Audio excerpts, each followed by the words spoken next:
This is a psychoeducational group therapy for the 9/11 first responders. Respond is the name of our group.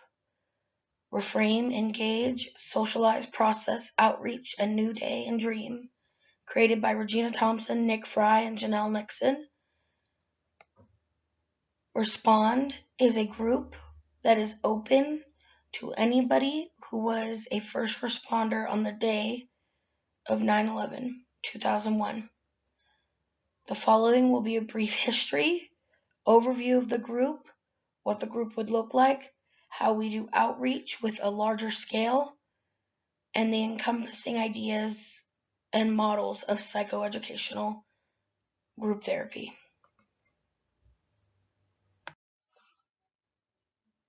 On September 11th, 2001, groups of attackers boarded 4 domestic aircraft at 3 East Coast airports, and soon after takeoff they disabled the crews, some of whom may have been stabbed with box cutters. The hijackers were secretly hiding. The hijackers then took control of the aircraft, all large and bound for the West Coast with full loads of fuel. At 8:46 a.m., the first plane, American Airlines Flight 11, which had originated from Boston, was piloted into the North Tower of the World Trade Center in New York City.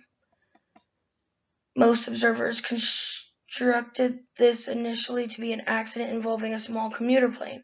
The second plane, United Airlines Flight 175, also from Boston, struck the South Tower 17 minutes later. At this point, there was no doubt that the United States was under attack. Its structure was badly damaged by the impact and erupted into flames. Office workers who were trapped above the point of impact in some cases leapt to their deaths rather than face the infernos now raging inside the towers. The third plane, American Airlines Flight 77, taking off from Dulles Airport near Washington, D.C., struck the southwest side of the Pentagon just outside the city at 9:37 a.m., touching off a fire in the section of that structure. Minutes later, the Federal Aviation Authority ordered a nationwide ground stop, and within the next hour, at 10:03 a.m., the fourth aircraft, United Airlines Flight 93 from Newark, New Jersey, crashed near Shanksville in Pennsylvania countryside after its passengers, informed of the events via cellular phone, attempted to overpower their assailants. So that's from a website just describing the incident and how it went down, the history of the who, what, when, why. Basically, Al-Qaeda saying, America's weak and we're going to show them what's what. But the true history of this event from a social worker standpoint is that it was a time we saw the country come together like we've never before seen.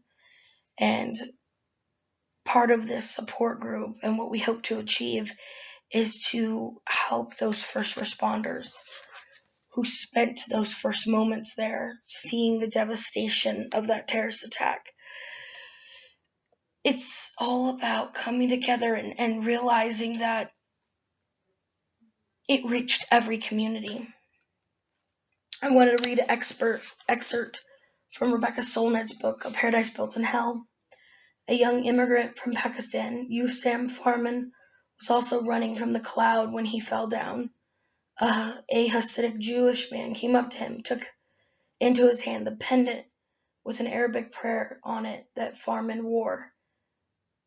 And with a deep Brooklyn accent, he said, "Brother, if you don't mind, there's a cloud of glass coming at us. Grab my hand. Let's get the hell out of here." He was the last person I would have ever thought to help me. If it weren't for him, I probably would have been engulfed in shattered glass and debris. I bring this to a point that this history is littered with actual strength and the beauty of community. And that's what we hope this support group does.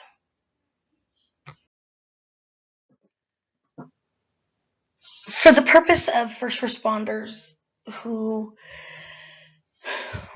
all experienced the trauma of being there on the ground floor of September 11, 2001, and the tragedies of 9/11, we are using a psychoeducational group therapy model, which is heavily uses CBT, which is cognitive behavioral therapy. Basically, what we're going to try to do is facilitate these groups and sessions, workshops, centered around coping skills, centered around reframing.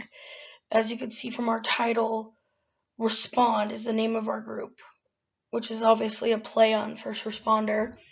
And the reframe is most important first. And then the engagement, or the engage, is to engage with each other as well as engage with the community.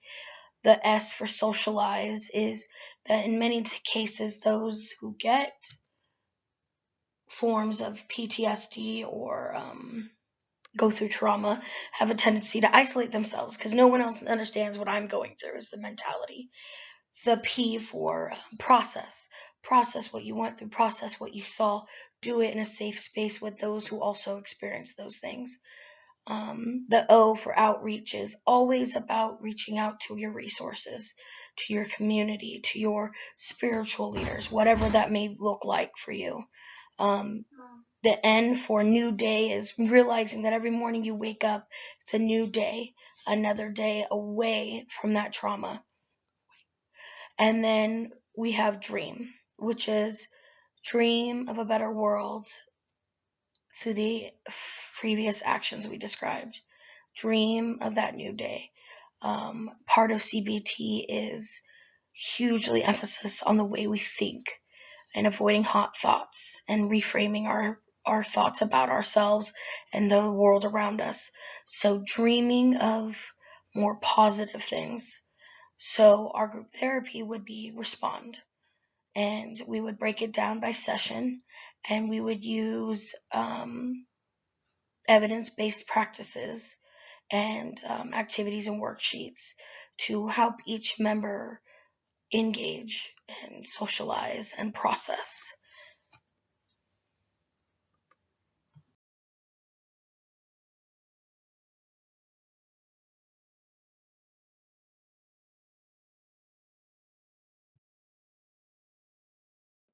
One of the most important things in overcoming any traumatic event or situation is the concept of resiliency. The concept of resiliency refers to the way individuals and communities collectively overcome traumatic events and build capacities to improve their situation. The purpose of this curriculum is meant for first responders and their families to teach each other what has worked for them, what skills do they have, and how did they attain these skills. Through resiliency, first responders and their families will learn new ways to cope with life and their trauma.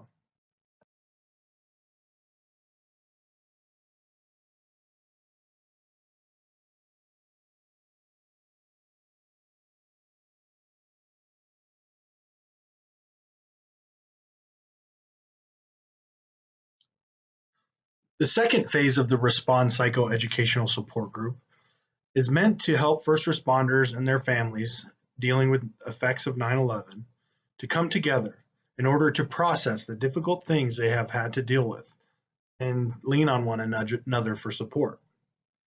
The combination of this group has the specific purpose of bringing up topics they may find relevant. As the group tackles new subjects and skills, it creates a community of healing that will extend beyond the group itself. The groups will remain open after the periods of psychoeducation to allow members to talk about subjects they find most relevant.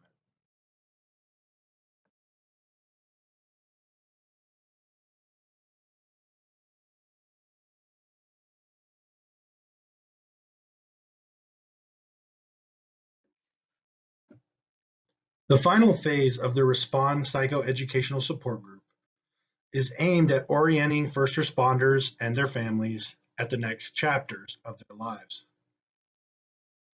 First responders and their families will be encouraged to share their stories with the community.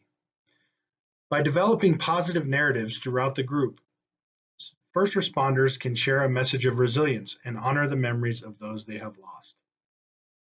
The New Day group curriculum focuses on post-traumatic growth, the concept that there are positive things that have come from our traumatic experiences. The last day of group will focus on the next chapter of their lives. Group members will discuss plans for the future and ways to continue to serve their community after giving so much.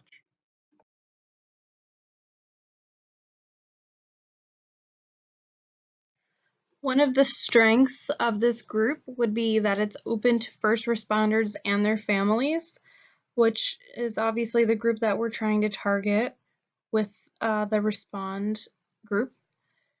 Another strength is that it's located in New York City, where we believe most of the 9/11 first responders would still be located. A weakness would be it could be difficult to recruit participants. Some of the first responders, since it's been now 18, 17 years since the attacks, might not be wanting to talk about it, might never sought help, and there's a stigma against seeking help even after traumatizing events. So that could be a challenge. Another weakness would be that not all potential participants live in New York City anymore. Therefore, these services are no use to them. So if a lot of the first responders maybe moved out of the state, we're not able to provide this group to them as a resource. And two of the problems that we have recognized earlier on, the one would be how to recruit people. And the solution proposed would be to contact the police and fire stations closest to where the 9/11 attacks occurred and to go from there. They might be a great resource in helping us connect to former or maybe still current first responders and their families. The second problem and potential solution is that not all 9/11 first responders live in New York City anymore. So a possible solution would be down the road to make mobile access for them to join via webcam, or to provide this group. Maybe one group could be online and the other group could be in person. This would definitely expand how many participants that we would be able to serve. Some things that we can consider is that this is a 7-week-long seminar. So it gives a little bit of processing time for the first responders to go through the trauma that had occurred on 9/11 without making too big of a commitment where they feel locked in and needing to go to ongoing therapy. Again, it has been about 17 years since the event has occurred, so maybe there has been some processing already occurring, but I believe that it would be beneficial to the participants to be in a group with others who have also experienced the same event and hear how they've been coping. So working alongside of one another towards a therapeutic goal. Also, there's another consideration that maybe 7 weeks isn't long enough for the therapy needed, but at this time we would then have to refer out because this is not the intention of the program to be long-term therapy.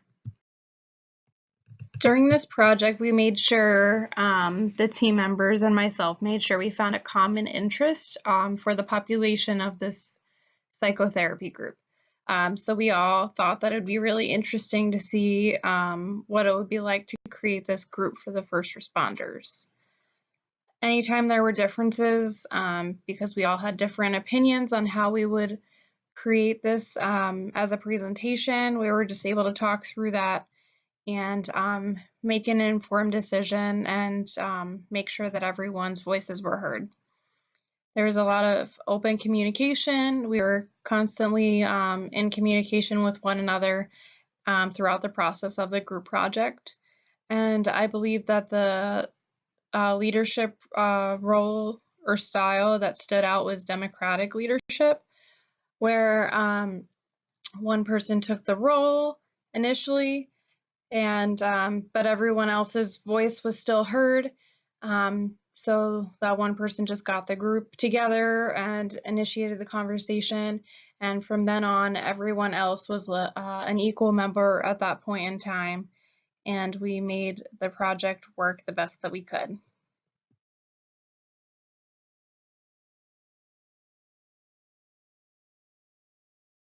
Respond.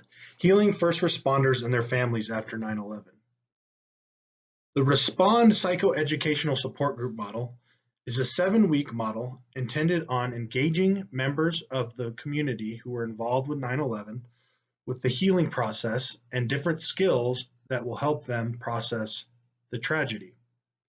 Each letter in Respond symbolizes a topic I meant to involve first responders and their families in the healing process. Reframe, engage, socialize, process, outreach, new day, and dream. In the following slides, we will analyze just how to get first responders and their families involved in this important healing process after 9/11.